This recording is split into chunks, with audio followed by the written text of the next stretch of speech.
Bonjour tout le monde. Alors, aujourd'hui, j'ai beaucoup travaillé. J'ai une sensation de devoir accompli absolument extraordinaire, comme à chaque fois que vous me donnez du boulot. Merci. Et voilà, je suis sur mon petit chemin de balade et j'avais envie de vous parler de la limitation. Alors, oui, je suis là avec mon petit thé, en t-shirt, pieds nus, à vous parler de ce qu'est la limitation. Et bien, la limitation, c'est notre capacité à gérer ce qu'on est. C'est-à-dire que c'est la réalité de nos passes de l'âme, notre histoire avec la dualité aussi. C'est aussi la réalité de l'ancrage qu'on choisit, de notre vérité intérieure. C'est aussi ce qu'on est fait pour avoir, c'est-à-dire la capacité qu'on a par exemple à vivre nos émotions. C'est avant tout le thème astral finalement aussi, on peut dire, c'est-à-dire la limitation, c'est ce qu'on imprime dans notre réalité aussi. C'est-à-dire que c'est pas simplement ce qu'on a conçu comme guidé pour être dans notre expérience, c'est aussi notre capacité à percevoir notre vérité personnelle. Alors là, je suis encore sur la route, donc c'est une limitation. Donc la plupart du temps, on a toujours l'impression que c'est très très triste de vivre l'ancrage qu'on a.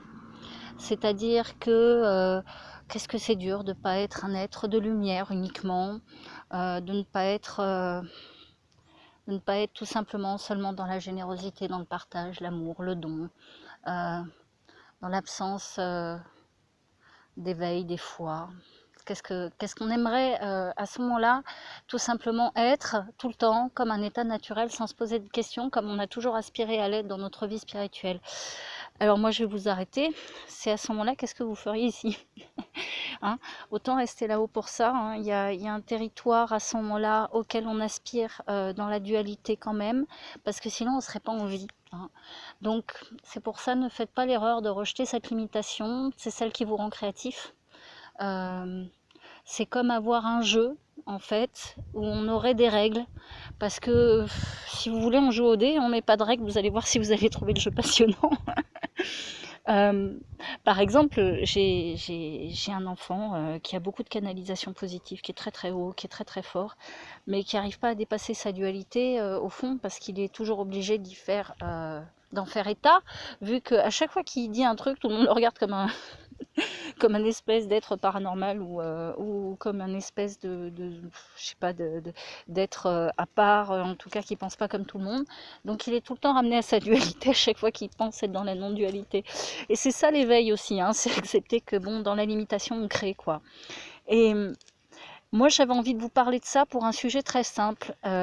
C'est que j'ai mis, tiens, sur Lune et Soleil Reiki sur Facebook, une publication que j'ai traduite des 15 tests du chemin spirituel par le docteur Joshua Stone, que j'aime beaucoup. Et ça m'a fait penser à ça, à notre limitation et à cet espace de création qu'on a pour revivre le rêve de cette ascension, mais pas seulement le rêve de cette ascension, aussi l'aspiration qu'on a à la non-dualité, comme étant un défi personnel, certes, mais certainement pas une capacité qu'on a à gérer un réel but dans l'existence.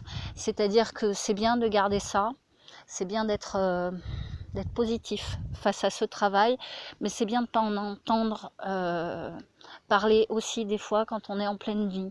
C'est-à-dire que votre vie spirituelle vous remplira de plein d'amour, de plein de paix, de calme intérieur, de vision sur l'avenir, de capacité à transcender la dualité, d'éveil vraiment, mais la plupart des limitations que vous allez rencontrer vont faire que vous êtes en vie.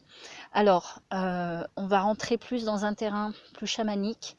On va se dire que vous avez des forces de vie en vous, que ces forces de vie, elles viennent parce que vous l'avez décidé, que ces forces de vie, elles sont pour vous à ce moment-là, point, qu'elles n'existent pas dans la transcendance, qu'elles sont dans l'aspect de la maîtrise. On va revenir à un début de vie que vous avez, par exemple, vivre dans l'amour et accepter les autres tels qu'ils sont, par exemple. Et vous allez vous me dire, bah c'est simple, je passe à la flamme violette et ça y est, j'ai fait ça, j'ai atteint mon but de vie, c'est génial, je passe la flamme violette et c'est fait. Et bah je vous dirais, bah non, c'est pas fait parce que vous l'avez pas vécu. Alors, le fait de l'expérimenter dans l'énergie ne rend pas l'énergie karmique. Prouvez que vous avez compris ces enseignements, c'est vous lever le matin, décider de faire quelque chose de vraiment sympa pour les autres. Par exemple, j'en sais rien moi, de canaliser Melchizedek pour une foule en délire. Euh, non, je rigole, mais par exemple, imaginez-vous à ce moment-là vraiment donner sans retenue, et là vous avez compris l'enseignement que vous avez connu dans l'énergie. Mais beaucoup de gens créent dans l'énergétique et ne comprennent pas que le savoir c'est physique.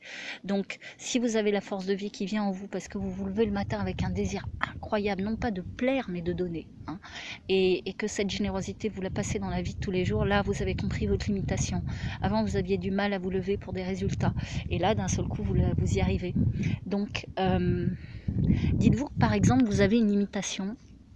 C'est que vous avez, par exemple, Vénus en carré avec la Lune, comme moi, et vous avez du mal à vivre votre affect dès que les gens vous bloquent dans l'énergie en disant « Attends, moi je veux pas ça et donc votre réceptivité très forte, très haute, à la base en poisson, tout ça, vous dit « Oh, au secours, je ne sais pas quoi faire de cet amour que je ressens parce que personne n'en veut. » Bon. Dans le physique, vous l'avez vécu, c'est déjà pas mal. Hein. Et ça reste une réalisation. C'est-à-dire que le fait que les gens n'y prêtent pas garde n'est absolument pas de votre fait. Mais par contre, ce qui est de votre fait, c'est de créer autre chose que de l'illusion, c'est-à-dire le vivre avec des gens qui en ont envie.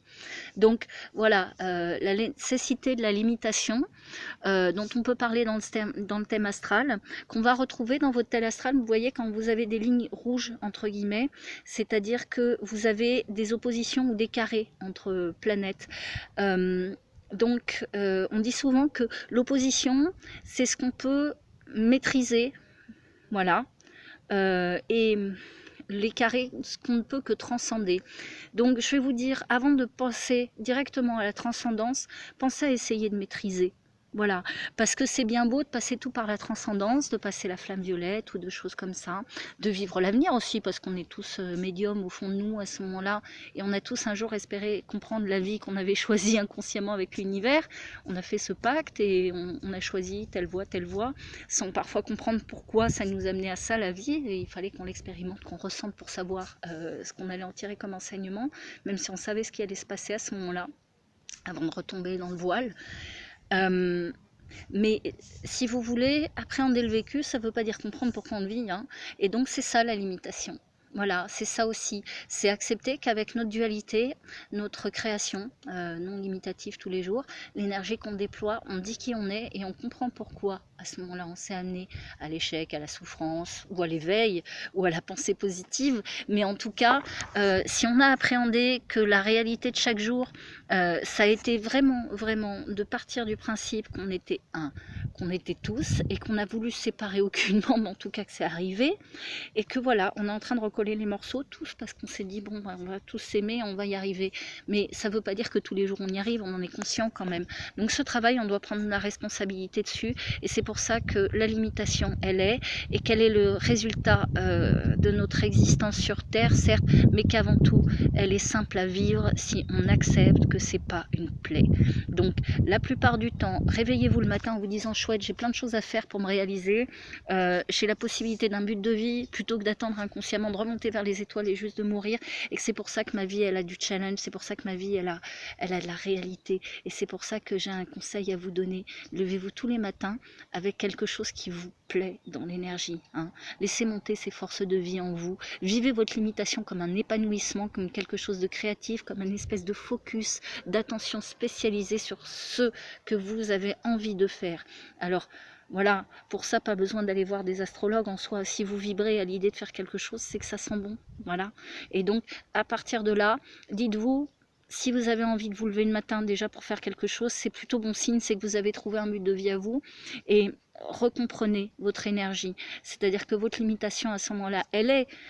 Hein, elle est. Sinon, vous vibreriez, oui.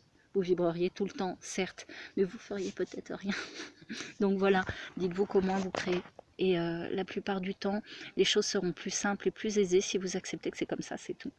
Donc, je vous souhaite une bien bonne fin de journée ou un début de journée. Mais en tout cas, ce que je vous souhaite, c'est d'être de plus en plus créatif, de plus en plus heureux et de plus en plus ouvert. Voilà, je vous embrasse.